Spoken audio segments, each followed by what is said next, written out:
Huh? If I asked you to take my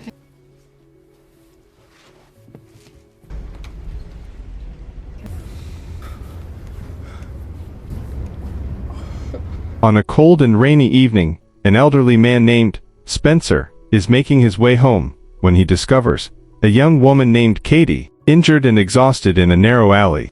Concerned for her safety, he offers to call for help, but Katie refuses and instead asks for something simple, a warm cup of tea. Feeling sympathy for her situation, Spencer takes her to his home, gives her dry clothes, and allows her time to recover. As they talk, Spencer becomes curious about how she ended up in such a condition. Katie explains that her troubles did not begin that night. According to her, they were the result of years of poor decisions, emotional struggles, and a constant search for excitement that often led her down the wrong path.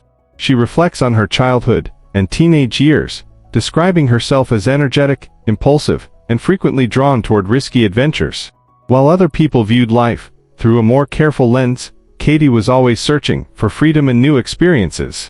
This attitude followed her into adulthood, where she often acted without thinking about the long-term consequences of her choices. As the years passed, Katie surrounded herself with friends who shared a similar outlook on life. Together, they traveled, sought entertainment, and treated many situations as games rather than serious responsibilities. During one memorable train journey, a friendly competition between Katie and her close friend B pushed them to behave in increasingly reckless ways. What began as harmless fun soon turned into a series of questionable decisions that affected not only themselves, but also the people around them. Katie admits that she often viewed relationships as temporary and avoided forming deep emotional connections. Determined to remain independent, she convinced herself that attachments only led to disappointment. Over time, this mindset became a central part of her identity, and she even encouraged others around her to follow the same philosophy. Back in the present, Spencer listens carefully, without interrupting. Although he disagrees with many of Katie's choices, he senses that there is more to her story than simple rebellion. Beneath her confident exterior lies someone struggling with loneliness, regret, and unresolved emotions.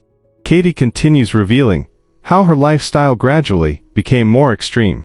The reputation she built followed her wherever she went, making it increasingly difficult for her to escape the image people had formed of her.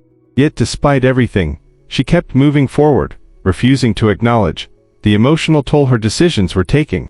The story takes an unexpected turn when B, the friend who had always shared Katie's carefree attitude, makes a surprising confession. B reveals that she has genuinely fallen in love with someone. For Katie, this changes everything. The admission challenges the beliefs they had lived by for years and forces her to confront questions she had been avoiding for a long time. As the night continues, Spencer realizes that Katie's story is not simply about mistakes and bad choices. It is also about self-discovery, the consequences of one's actions, and the possibility of finding a different path after years of running from the truth. After a heated disagreement with her closest friend, Katie decided to walk away and start over. Hoping for a fresh beginning, she applied for a new job, only to discover that the business was owned by Jerome, a man from her past. Jerome welcomed her warmly and gave her a chance despite her lack of experience. However, their reunion was far from simple. While Jerome hoped to reconnect, Katie kept her distance and focused on living life on her own terms. As time passed, Katie unexpectedly developed deeper feelings for him. Just when she gathered the courage to be honest, she learned that Jerome had already moved on and left the country with his wife. Soon afterward, Katie lost her job as well. The disappointment pushed her into an increasingly chaotic lifestyle. She drifted from one relationship to another, rarely forming meaningful connections. Eventually, she became known for avoiding commitment and treating people as temporary parts of her life. One day, a dramatic confrontation with a broken family forced Katie to face the consequences of her choices. For the first time, she was confronted by the pain and damage left behind by the decisions of others and her own.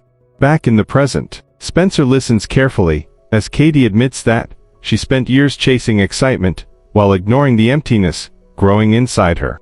She then recalls the death of her father, a moment that left her emotionally disconnected and confused about her own feelings. As the years went by, many people entered and left her life. Some admired her, some cared for her, and others simply passed through. Yet, despite always being surrounded by people, Katie felt increasingly alone. Everything changes when she unexpectedly meets Jerome again, after many years. Their reunion stirs old memories and unresolved emotions. But instead of finding happiness, Katie realizes something alarming. She no longer feels the excitement or fulfillment she once spent her entire life chasing. For the first time, she is forced to confront the possibility that the real problem was never the people around her, but the emptiness she had been trying to escape all along. And with that realization, the first chapter of her story comes to an end.